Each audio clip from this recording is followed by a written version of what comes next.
कहे हमर मौसी के नाम छियै उषा। नहीं ये लो मौसी हमें लियो मौसा। अगरो नाम छियै उषा।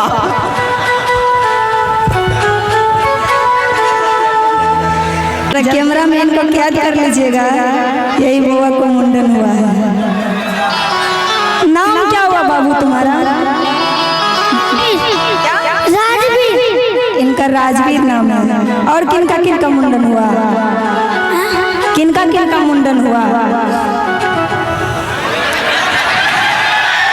ओ यार क्या करो मुरना हिलो छारो ना क्या यह जगह मौसी। हाँ मौसी जी को देख लीजिए। अच्छा मौसी क्या गया है तुमको? क्या गया है मौसी आपको? मौसी क्या गया है मौसी? ओनो ना मौसी क्या गो छो? अच्छा बउआ रे तोरा मौसी क्या गो छो? दूगो मौसी छो। दूगो। अच्छा नाम कथी छो मौसी का? मुझे नहीं पता। अच्छा कहे हमर मौसी के नाम छियै उषा।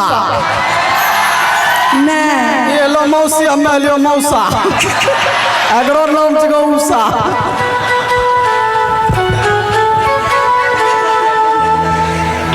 अच्छा बाबू तो हमको कैसे बोल दिया मौसी? मौसी तो दुइयों के ना है।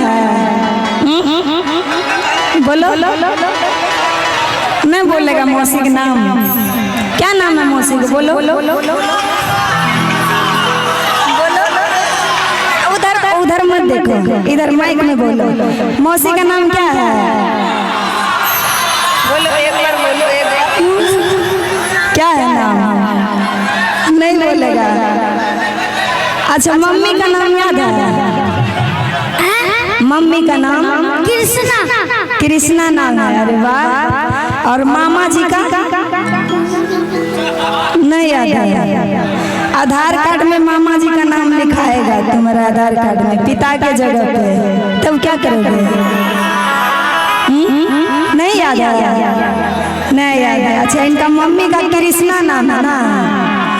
अरे वाह। हरे कोठा ऊपर कोठली कब सोभेला।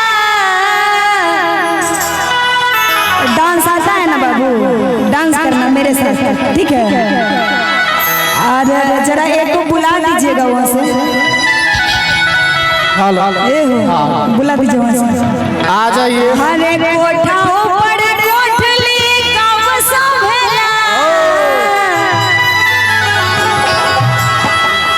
जब बहुआ मुरनवा तब सोभेला। नाम क्या लिया था? राजवीर। लागे छे एकर मम्मी पापा अच्छा से पैसा नहीं देने रहे जन, नहीं तो नहीं केस छोड़ देल। है देखो एक बगल में छोड़े छी चाह पतार छोड़ दे। सुनो गुस्साना नहीं है। वो तुम्हारा क्या कहते हैं फूफा लगेंगे इसलिए बोल रहे हैं। मौसा लगेंगे मौसा। फूफा जी हैं। एक बार हंस दो बाबू के लिए। एक बार जोरदार ताली हो जाए, जोरदार ताली। हाँ ये देख लीजिए बाबू के नाम पे आ गया। देखे ना। हाँ आप कौन हुए बाबू को? कौन? मामू। तो रखिए 1000 से नहीं काम चलने वाला है। अभी आप अपना नाम बताइए पहले। आज पहले नाम बताइए। पंकज कुमार। पंकज कुमार मामा जी हैं। इनका नाम लिखाएगा पिताजी के जगह पे इनका नाम लिखाएगा। आधार बनेगा ना? तो तोरा मौसी के जोगरे नाम लिखेते। हरे कोठा ऊपर कोठली कब सोभेला। आ जाइएगा संगम जी कि जब राजवीर मुरनवा तब सोभेला। आइएगा भैया। हरे कोठा ऊपर कोठली कब सोभेला।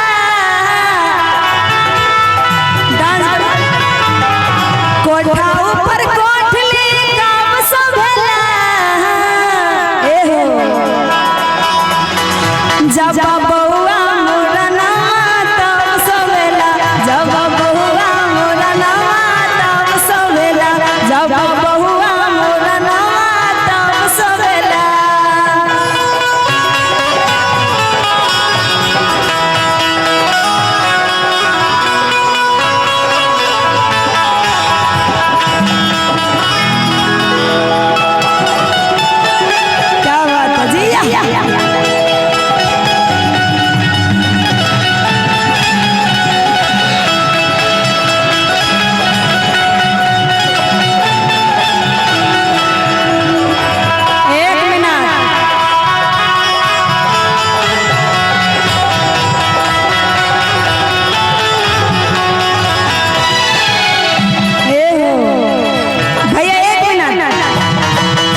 नाम है संगम।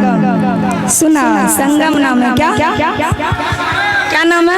संगम। संगम नहीं, संगम। संगम। हाँ संगम, यही है तुम्हारा मौसी, समझा? हम मौसी नहीं है। ये मौसी नहीं सको तो के पूछा दी के लागे हम सिंगर है उषा यादव, जानता है ना उषा यादव को? हाँ, घर में सिंगर यहाँ, लेकिन मौसी की हो। एक बार ताली बजा के बतबो तो। हाँ, मौसो बगले में छो पीछू।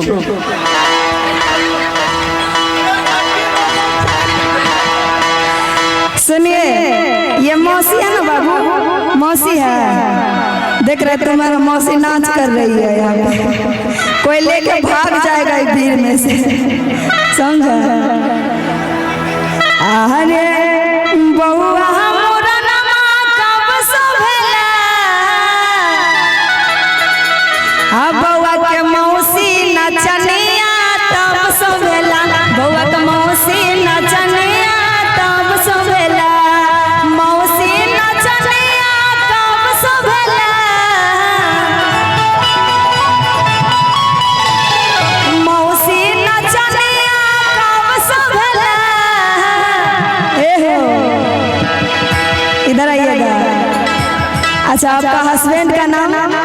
पता नहीं, पता नहीं, मान चले कुछ हो।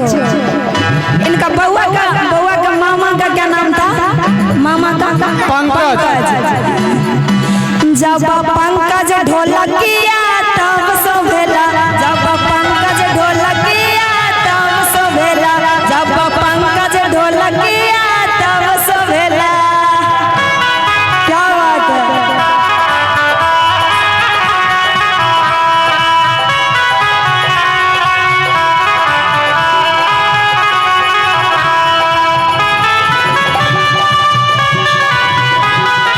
डांस करो, डांस।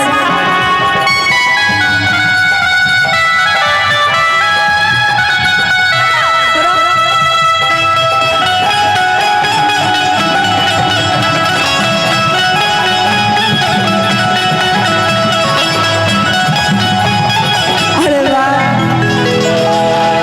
अरे पंकज ढोलकिया कब सोभेला,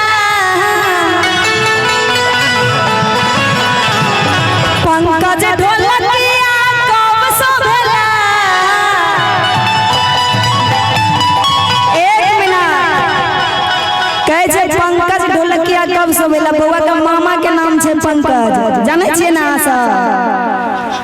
अरे बउआ के मामी नचनिया तब सोभेला, बउआ के मौसी नचनिया तब सोभेला, बउआ के मौसी नचनिया तब सोभेला।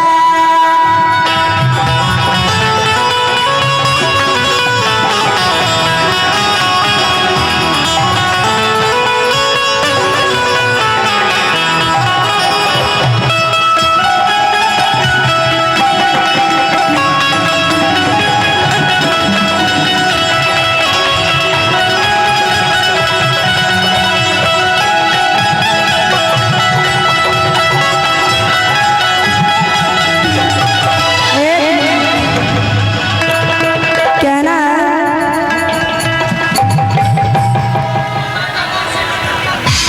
अच्छा, हाँ, बउआ दूगो आरू जे मौसी छे उ कहिया आइते? ओ दुगो मौसी थे, तने बुला रहा जो दूगो मौसी और छे वहाँ अंदर मोरा बोले नहीं। दुगो और मौसी नहीं, बुआ आई हुई है, बुला दो। और क्या ना,